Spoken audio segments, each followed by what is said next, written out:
نحمده ونصلي على رسوله الكريم اما بعد فاعوذ بالله من الشيطان الرجيم بسم الله الرحمن الرحيم ادعوا ربكم تضرعا وخفيا وقال النبي صلى الله عليه وسلم الدعاء مخ العبادة صدق الله العظيم وبلغنا رسوله النبي الكريم۔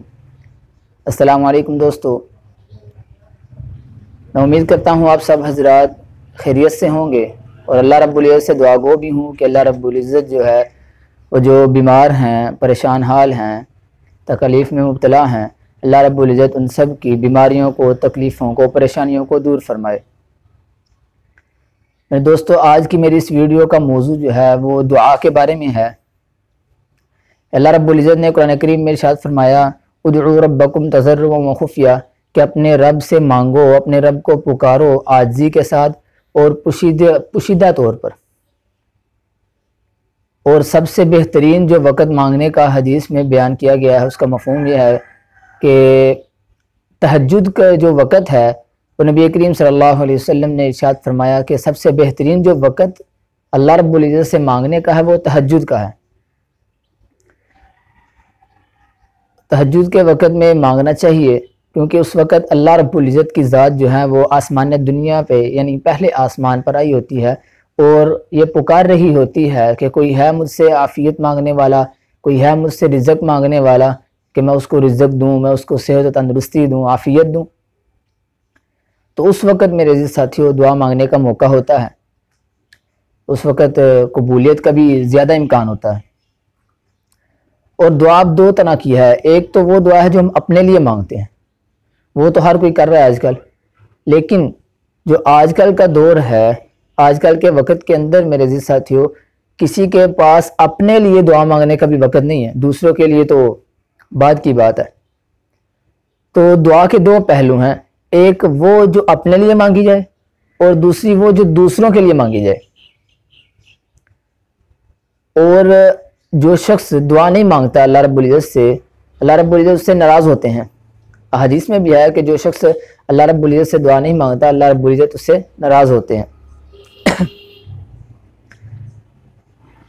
تو ایک تو ہے اپنے لیے دعا مانگنا، اور دوسرا کہ نبی کریم صلی اللہ علیہ وسلم نے جو ہمیں دعائیں سکھائی ہیں ان کو مانگنا۔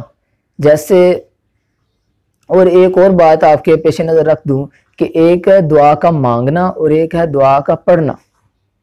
اور آج کل جو ہمارے معاشرے میں جو رواج چلا ہوا ہے وہ صرف اور صرف پڑھنے کا ہے، اس لیے ہم کہتے ہیں کہ اللہ ہماری دعائیں سنتا نہیں، اور یہ بات بالکل غلط ہے میرے عزیز ساتھیوں، میرے دوستوں، کہ اللہ سنتا نہیں۔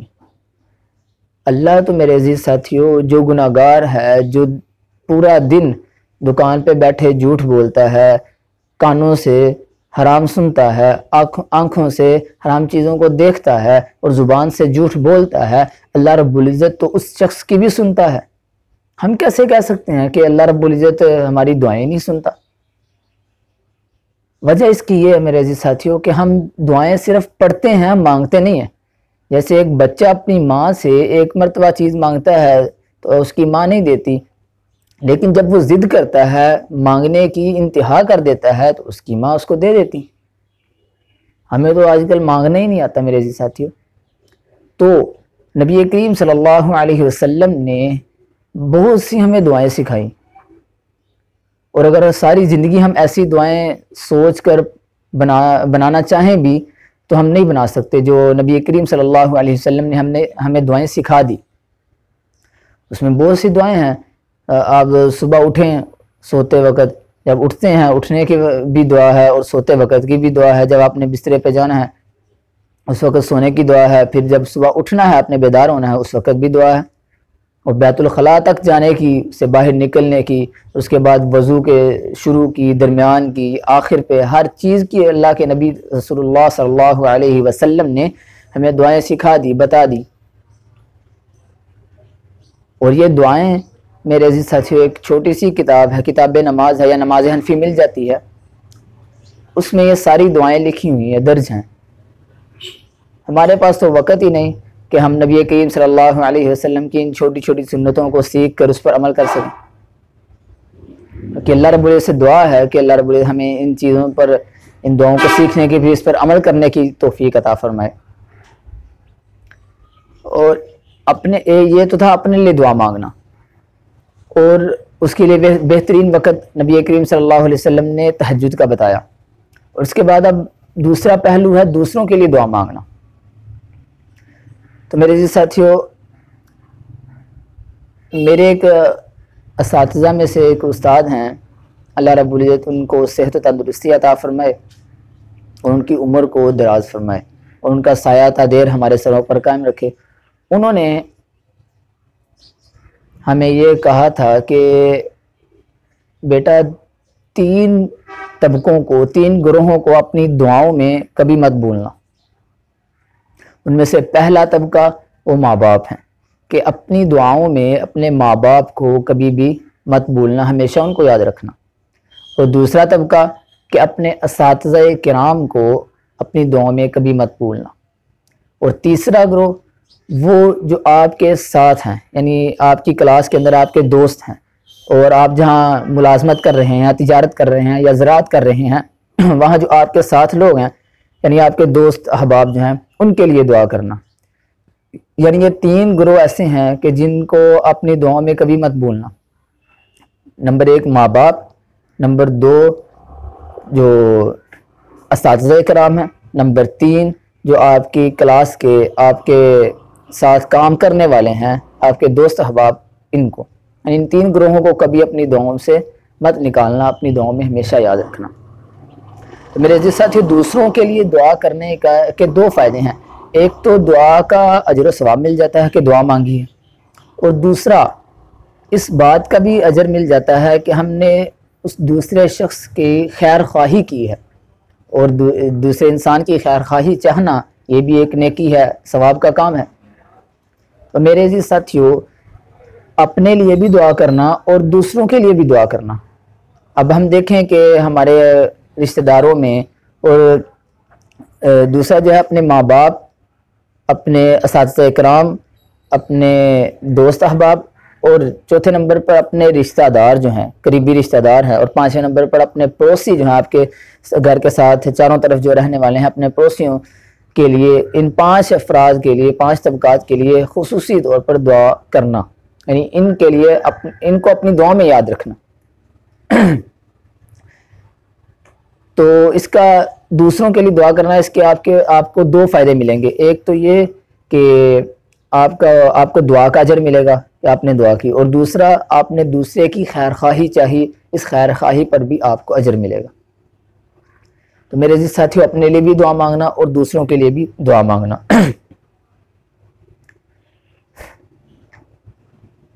اور آخری بات جو ہے کہ دعا مانگنا یہ صرف اللہ رب العزت کے ساتھ خاص ہے، کہ اللہ رب العزت سے ہی مانگا جائے، اور اسی کے یہ لائق ہے، کیونکہ وہی ذات ایسی ذات ہے کہ جو ہر بندے کی ہر زبان جو ہے، ہر زبان میں ہر انسان کی پکار کو سنتا ہے، اور ٹھیک ٹھیک سنتا ہے، اس کے سننے میں کوئی کمی نہیں آتی، نہ اس کے دیکھنے میں کوئی کمی ہے۔ ہر ایک کے دل کی نیت کو جانتا ہے کہ کس کیفیت سے، کس نیت سے یہ مجھ سے مانگ رہا ہے، کس تڑپ سے یہ مجھ سے مانگ رہا ہے۔ تو آپ حضرات، ہم سب اپنے اوپر ڈیپینڈ ہے کہ ہم کس نیت سے، کس جذبے سے، کس کیفیت سے اللہ کے سامنے اپنی آرزو، اپنی حاجت رکھتے ہیں۔ اور دینے والی ذات میرے عزیز ساتھیوں صرف ایک اللہ ہی کی ہے، اللہ کی ذات کے علاوہ کوئی بھی دینے والا نہیں۔ تو مانگنا صرف اللہ سے ہے۔ اور اگلی ویڈیو میری انشاءاللہ اسی پر ہوگی کہ اللہ کی ذات کا تعارف، کہ اللہ کی ذات ہے کیا۔ انشاءاللہ اگلی ویڈیو میری اسی پر ہوگی کہ اللہ کی ذات کا تعارف کروایا جائے۔ آج کل ہم اپنے دنیا کے کاروبار میں، دنیا کی زندگی میں بالکل ایسے مگن ہو چکے ہیں کہ دنیا کی محبت کی وجہ سے اور مال پیسے کی محبت کی وجہ سے ہمارے دلوں سے اللہ اور اس کے رسول کی محبت بالکل نکل چکی ہے۔ تو آج کی ویڈیو میں اتنا ہی کہ ہم اپنے آپ کو بھی اور دوسروں کو بھی، اپنے ماں باپ کو، اپنے اساتذہ کرام کو، اپنے رشتہ داروں کو، اپنے پڑوسیوں کو، اپنے دوست احباب کو اپنی دعاؤں میں ضرور یاد رکھیں۔ تو اور یہ میری بات جو ہے آپ خود بھی اس پر عمل کرنے کی کوشش کریں اور اس کو، میری اس بات کو آگے بھی فارورڈ کریں، میرے اس پیغام کو آگے بھی پہنچائیں۔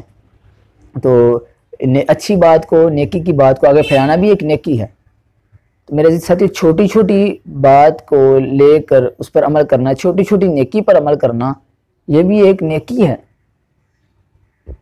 اب ایک ہے بڑی نیکی، وہ تو عام ہے، ہر ایک انسان کرتا ہے، لیکن چھوٹی نیکی یہ وہی شخص سوچ سکتا ہے کہ جس کو آخرت کی فکر جو ہے، قبر کی فکر زیادہ ہے، جس کو فکر ہی نہیں ہے، جو دنیا میں مگن ہے، جس کے دل میں اللہ اور اس کے رسول کی محبت ہی نہیں رہی، مال اور پیسے کی لالچ کی وجہ سے، دنیا کی محبت کی وجہ سے وہ ان چھوٹی چھوٹی نیکیوں میں کیسے سو سکتے ہیں؟ اس کے لیے تو اپنے لیے دعا کرنے کا وقت نہیں ہے، وہ دوسروں کے لیے کیسے کر سکے گا؟